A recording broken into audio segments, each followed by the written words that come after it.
Hey guys, welcome to Michelle's Mix. It is Wednesday today. I hope everybody had a wonderful Valentine's Day. Today we are making Caldo de Res, which is a Mexican beef stew. And we're going to get started now. I got some oil in my soup pot right here. And I'm going to brown, I got some lean beef boneless stew meat. I got two kinds. So I'm going to share that with y'all. This is already cut up, so we're just going to pour that in here. All right. It's going to get brown a little bit. Then I also got some beef shank center cut bone in, and I'm just going to leave that in its form. It'll come apart as it cooks for a long time. You can just see how it looks. It's little shanks with the bone in, and that's good because that bone that's in there has that marrow, and it gives the soup flavor. So put that in there too. And you don't have to put that much beef in the soup, but I have meat eaters, so we are going to put a lot of beef in here. Okay.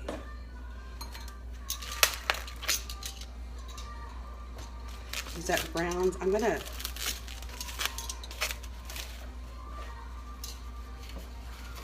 there we go, good.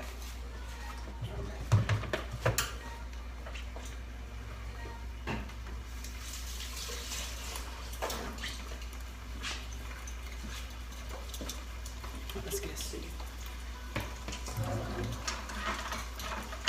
It's a long but it's good. Just stir that up.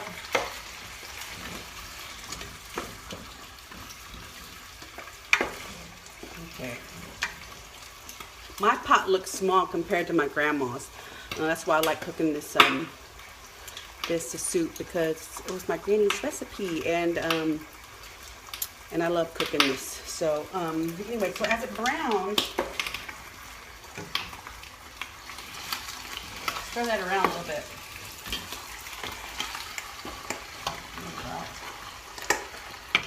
I'm just gonna put a little bit of a garlic salt in there while it's browning. A little bit of pepper too. Okay. Just to season the meat a little bit before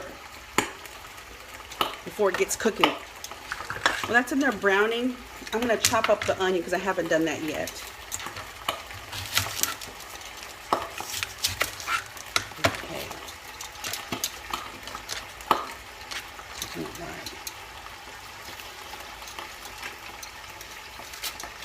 I'm going to put one whole onion in this. I'll go over at the end and go over what ingredients I put in this Mexican beef stew, which is caldo de res. All right.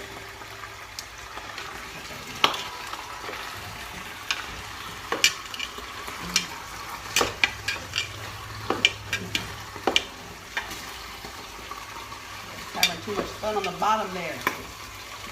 All right. All right. That's good to go. Okay. Now, depending how much soup you're going to make, this is probably, this is a large pot. There's a bigger one than this. But I'm going to put half a cabbage head of cabbage in here, and you can put a whole one in. It costs for a whole one, but we're just going to do half because we're putting a lot of stuff in here. So half a cabbage in. These are so good. 6 to 8 potatoes, medium size, and I cut and chop them in quarters. So I'm going to pour those in here now. It's going to be so good. And I did half a bag of baby carrots, so about 2 cups of carrots chopped. I use baby carrots. You can use any kind of carrots you want to. I'm going to use 2 cups of carrots.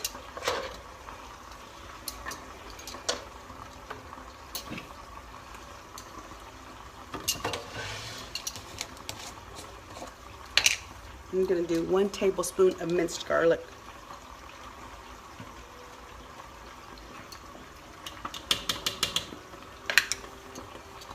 One, you know, you can use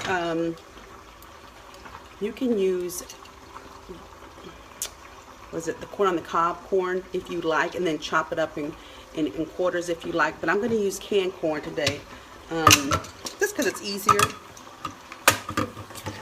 I'm also going to put a can of tomatoes in here.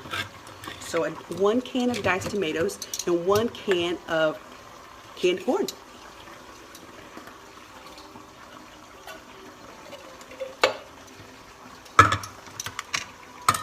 Now, when you see, a lot of times when you see the Mexican beef stew, people put squash in it, like summer squash or zucchini, and I'm not putting that in there today.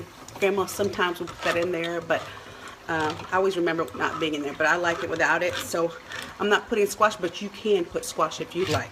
That's up to you. You can put anything you want to in this stew. All right.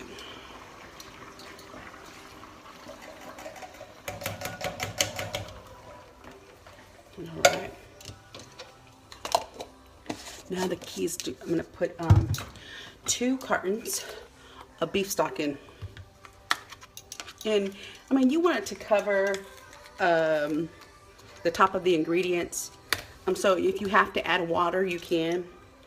Because at the end, probably about the last 45 minutes, I'll add some 1 cup of rice to it.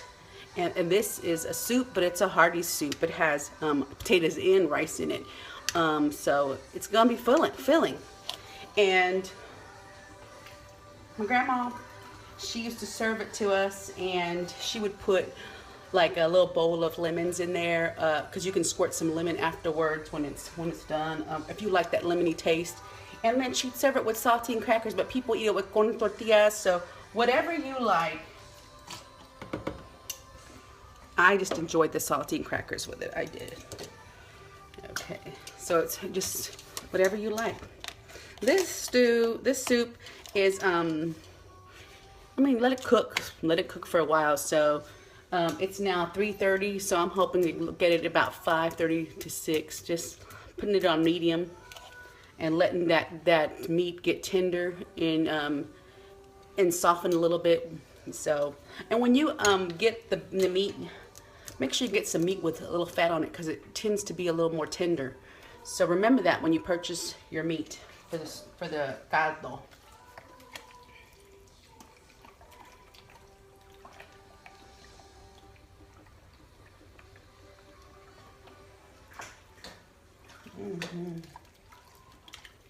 I think I might have to invest in a bigger pot. Yeah, I don't see it covering it, so I'm going to add some water to it, which is fine. Just remember that you need to when you do your seasonings, just kind of take that into consideration. One moment, let's see.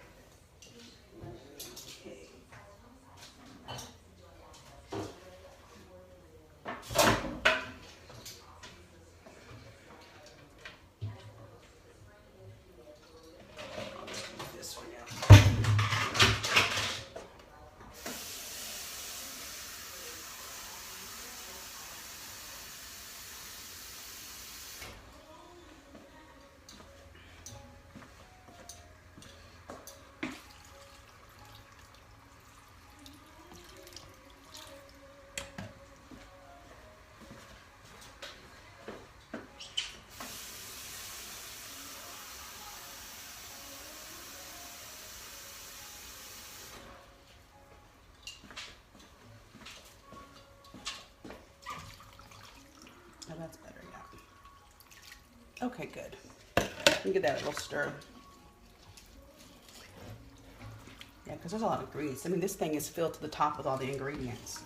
And then you can come in the middle of the time that it's cooking and stir it up a little bit.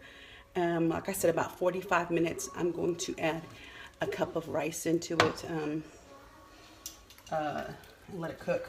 That way that all the flavors of it can get into that rice. I'm gonna get some seasoned salt, my secret ingredient, and work that around. Okay. Remember, you can always come back in the middle of your cooking and taste it, because, you know, it doesn't cook the same every time. If it needs a little salt, needs a little pepper, add it in there. Remember, so you have a lot of, you're gonna have rice and you're gonna have potatoes in here, so it needs a little salt. And you have carrots too.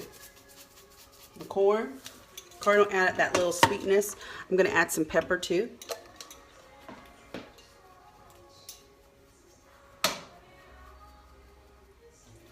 It's funny because when you see the corn, when you see the rice at the end, it just like fluffs out. So it's really cool looking, the rice is.